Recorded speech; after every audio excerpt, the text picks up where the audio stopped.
더불어민주당은 이재명 대표의 당무 복귀를 앞두고 있습니다. 이재명 대표가 통합의 메시지를 내어놨지만 여전히 이 대표 체포동의안 가결파 징계 여부를 두고 당내에서는 신경전이 이어지고 있습니다. 관련 사안과 함께 정치권 현안 최재성 전 정무수석과 얘기 나눠보겠습니다. 안녕하십니까? 안녕하세요. 자, 먼저 이재명 대표 당무 복귀가 좀 늦어지는 것 같습니다. 이유가 뭡니까? 글쎄요, 전언에 의하면은 아직 조금 단식 단식 후유증이죠. 건강을 조금 더 이렇게 고려한 그런 것이 아닌가 싶고요. 7일, 28일 됐는데도 아직까지 건강 때문에 복귀는 좀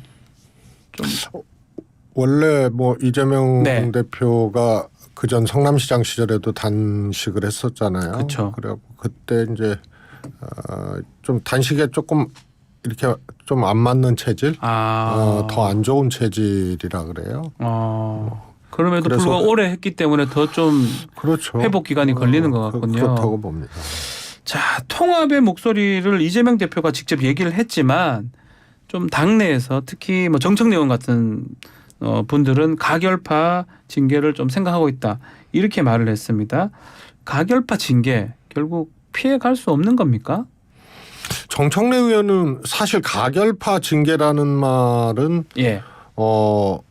사실 적절치 않은 거거든요. 그래서 정청래 최고도 가결파 징계는 할 수 없다고 발언을 했어요. 그래서 결국은 이제 그 당원들의 청원이라든가 이런 것에 대해서 어떻게 이제 처리를 할지 그런 부분을 얘기를 한 거고요.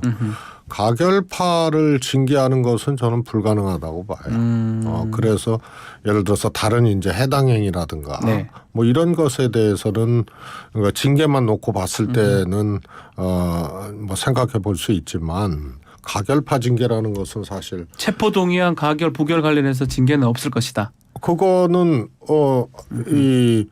할 수가 없죠. 당론으로 정하지도 않아도 또 누구를 할 것이냐. 그래서 해당 행위라든가 다른 부분에서 징계 사유를 찾을 수는 있어도 가결했다는 것 자체로 속과내서 징계를 하는 것은 불가능하고요. 그리고 그거를 어떻게 찾아내요? 그렇죠. 그다음에 스스로가 공개적으로 나는 가결했다라고 얘기한 사람 말고 그렇지 침묵하는 사람들을 그럼 징계할 거냐 말 거냐의 문제도 있고 그래서 가결파 징계 문제는 아닌 것 같습니다. 네. 지금 통합 얘기 계속 하고 있는데 이 이재명 대표의 통합 의지를 가늠해 볼 수 있는 게 최고위원 인선 아니겠습니까? 지명직 최고위원 송갑석 의원은 지금 사퇴를 했고 박정현 전 대덕구청장이 검토되고 있다고 하는데 자 이게 지금 당내에 좀 분란이 되는 거 아니냐 이런 불만도 있는 것 같습니다. 어떻게 보시는지요? 저는 박정현 전 대덕구청장이 이제 총선 출마설이 있었고 또 의지가 있는 걸로 알고 있거든요. 그러다 보니 이제 그런 이제 얘기도 나오는 건데요. 출마는 그야말로 그건 어떻게 막을 수 있는 건 아니잖아요. 그래서 이제 그런 오해가 있더라도 그것을 출마 자체에 대해서 뭐라고 할 수 있는 건 아니거든요. 다만 이제 조금 이재명 대표 그 전에 그 대변인 논산시장했던 이제 황 대변인을 임명을 했었는데 그때 이제 김종민 의원 지역구였잖아요. 그래서 그런 것들이 황명선 대변인이죠. 황명선 대변인이요. 그런 것들이 조금 이 고려가 되는 것이 좋다. 그런 생각이 듭니다. 왜냐하면 대덕구입니다. 대전 대덕구 총선에 박정현 전 구청장이 이제 출마를 하게 되면 지금 이제 박영순 의원이 지금 지역구로 이제 있는데 이른바 또 이게 비명 쪽이 또 이낙연계 아니냐 그렇다면 또 계파 갈등 되는 거 아니냐 이런 것 때문에 그렇다는 거죠. 그렇죠. 그래서 그 자체를 안 된다 나쁘다고 할 수는 없지만 정무적으로 그런 것들을 고려해서 저 최고위원 지명을 하는 것이 훨씬 더 낫다. 이런 생각입니다. 그 전에 왜 뭐 지나간 얘기입니다만 네. 조응천 의원이 영입돼서 나갔을 때 네. 김종인 비대위원장이 성북구에 사무실 네. 내라 그랬어요. 예. 그런데 거기 기동민 의원이 있었거든요. 그래서 박원순 시장과 문재인 대표의 일종의 이제 대리전처럼 돼버리니까 제가 안 된다 그랬죠. 그렇게 해서 안 된다. 예, 그래서 정무라는 것은 이제 그런 것까지 조금 고려를 해서 하면은 훨씬 더 좋다. 우리 수석님 보시기에는 만약에 한다 하더라도 지명직 최고위원 비명계 쪽으로 좀 하는 게 오히려 좀 맞다. 저는 제 개인적으로는요. 지금 최고위 구성을 보면 뭐 다 친명은 아니죠. 그런데 조금 이제 선거를 총선을 치러내는 지도부에서 네. 조금 부족하거나 보완해야 될 부분. 다시 말해서 이 좀 선거 경험이라든가 네. 혹은 또 이제 당 관리 경험이라든가 이런 것이 조금 있는 그런 최고위원이 필요한 것이 아닌가 싶어요. 그래서 보통 이제 뭐 청년이나 지역이나 그 다음에 이제 여성 혹은 직능의 배려, 네. 노동계라든가 뭐 이렇게 해서 최고위원 지명직을 하는데 이번은 선거를 치러내야 되는 이 최고이기 때문에 네. 조금 보완을 한다면은 그런 점에서 최고위원 지명 몫이 좀 필요한 것이 아닌가 싶습니다. 자, 그리고 어제 이재명 경기도지사 시절에 그 법인카드 사적 유용 관련해서 공무원 조명현 씨가 기자회견을 열었습니다. 자신의 모습을 공개를 했는데 특히 이제 진실을 좀 말해서 편해져라 이런 메시지를 남겼는데 어떻게 보셨는지요? 뭐 그분은 뭐 이런 얘기를 할 수가 있죠. 네. 예. 그리고 이제 얼굴까지 직접 이름하고 얼굴 공개했죠. 공개를 했고요. 이게 이제 국정감사에 이제 참고인으로 채택되는 것이 네. 이제 불발되니까 이제 이렇게 한 건데요. 저는 뭐 법인카드 이 폭로했던 사람으로서 뭐 이런 말 할 수 있다고 봐요. 그 전전날인가요? 국정감사에서 김동연 지사가 이 김혜경 씨 법인카드 유용 그 의혹 관련해서 뭐 100건 정도가 돼서 경찰 수사 의뢰했다라고 얘기를 했습니다. 민주당 의원들은 좀 진화에 나선 모습이기도 하고요. 이건 어떤 내용일까요? 아니 근데 진화에 나설 필요 뭐 그렇게 비춰졌는지는 모르지만은 그 하든 그럴 필요도 없고 그럴 이유도 없거든요. 네. 왜냐하면 이건 김동연 지사 취임 전에 이미 감사가 이루어진 거고 전직 지사가 이재명 지사였잖아요. 그렇죠. 그리고 대선 나오느라고 사퇴한 상황에서 이제 권한대행 시절에 이런 게 이제 감사가 이미 됐던 거고. 네. 그래서 그것을 언급을 한 거죠. 그래서 김동연 지사가 감사를 했거나 뭐 이런 거는 아니고요. 그래서 감사 결과에 따라서 그렇게 조치를 했다. 이것을 얘기한 거기 때문에요. 민주당 의원들이 뭐 여기에 대해서 의아해할 필요도 없고 뭐 진화 뭐 이렇게 또 표현하는 것도 좀 그렇고요. 네.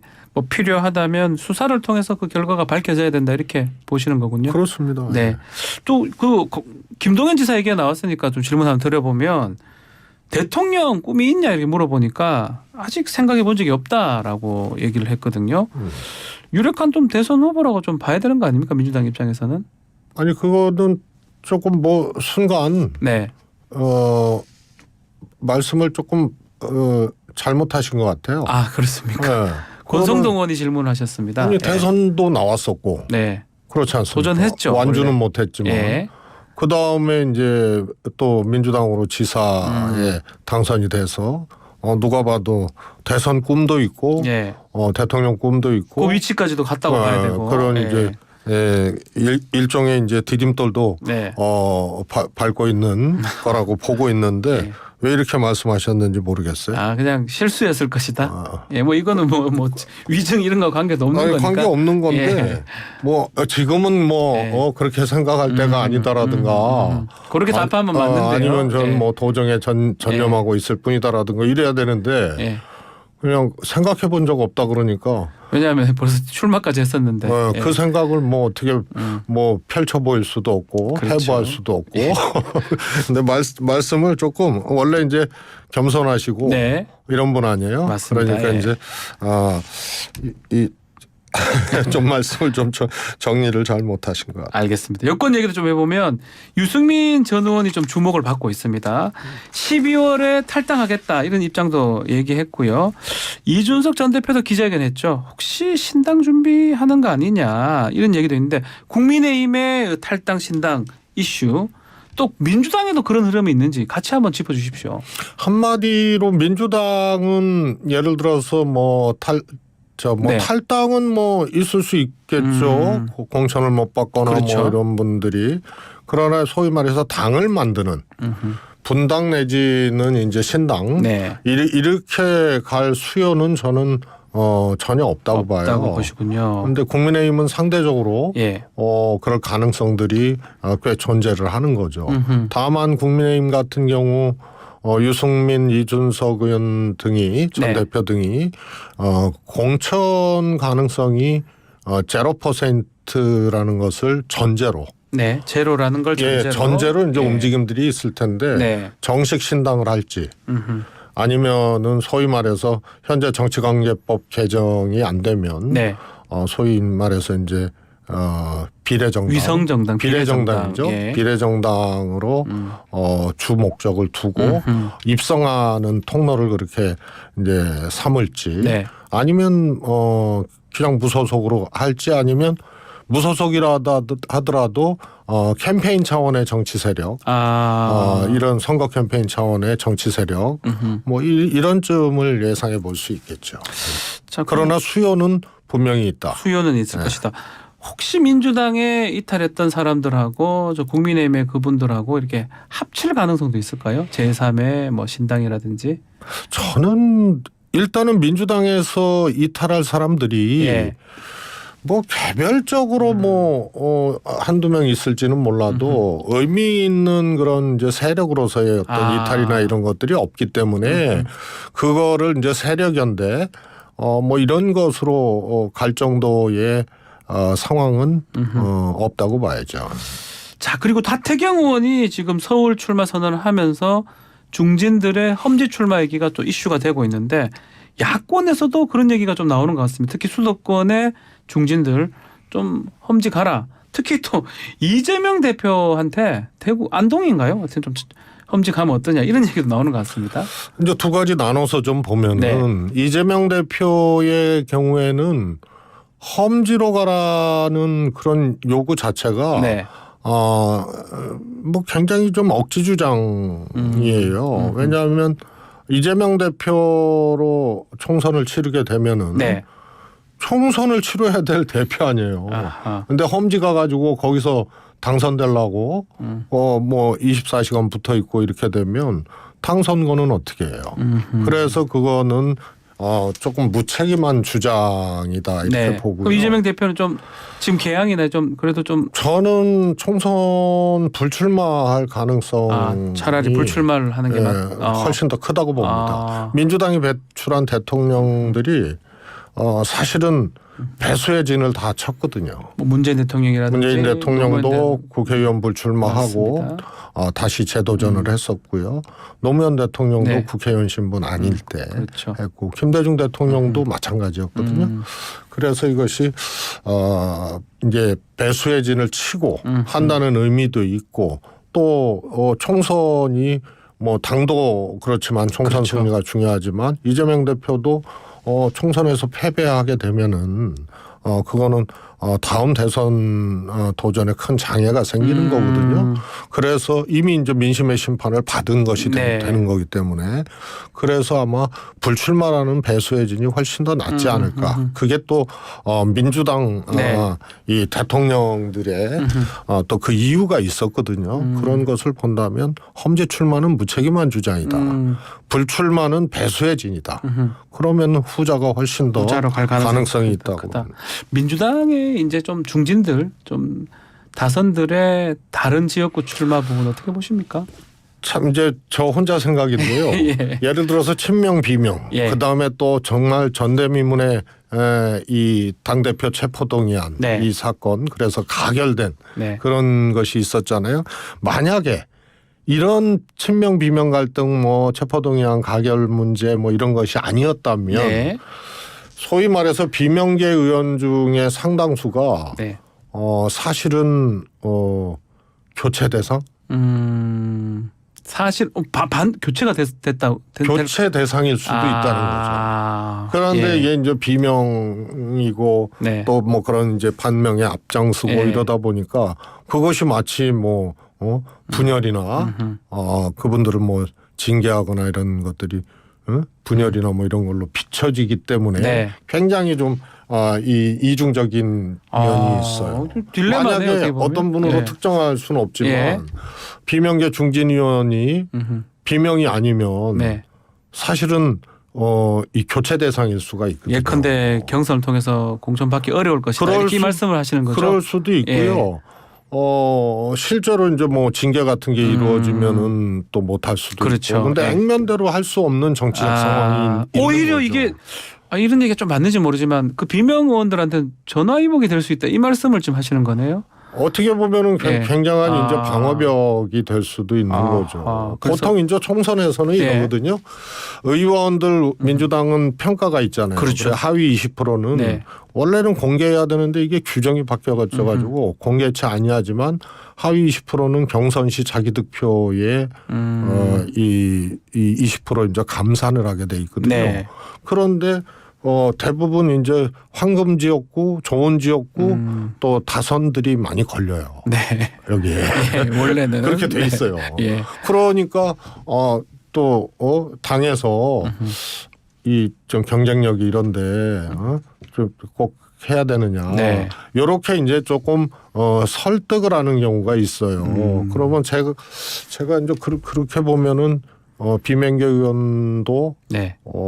그런 이제 설득해서 불출마 권유 대상이 될 수 있는 분들이 있는데 네. 이 친명 비명 이 갈등 때문에 그렇게 그래서 어떻게 보면은 이제 왜 방어벽으로 조금 작동하는 측면들도 있습니다. 알겠습니다. 그런데 어느 선거 때 어느 총선 때마다 사실은 중진 다선 네. 또 좋은 지역구 다선 이런 분들에 대해서는 경쟁력이나 이런 것들이 조금 의심이 되고 그럴 때는 당에서 조금 이렇게 네. 권유도 하고 그렇게 합니다.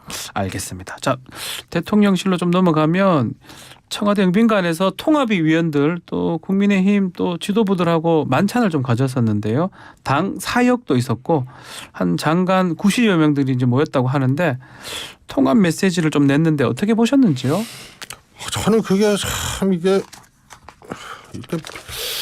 비문도 아니고 네. 통합위에서 예. 정책 집행을 못해서 이 통합에 기여하지 못해서 뭐 죄송하다는 얘기를 했어요. 네. 대통령이 그런 식으로. 그게 하실 말씀인가.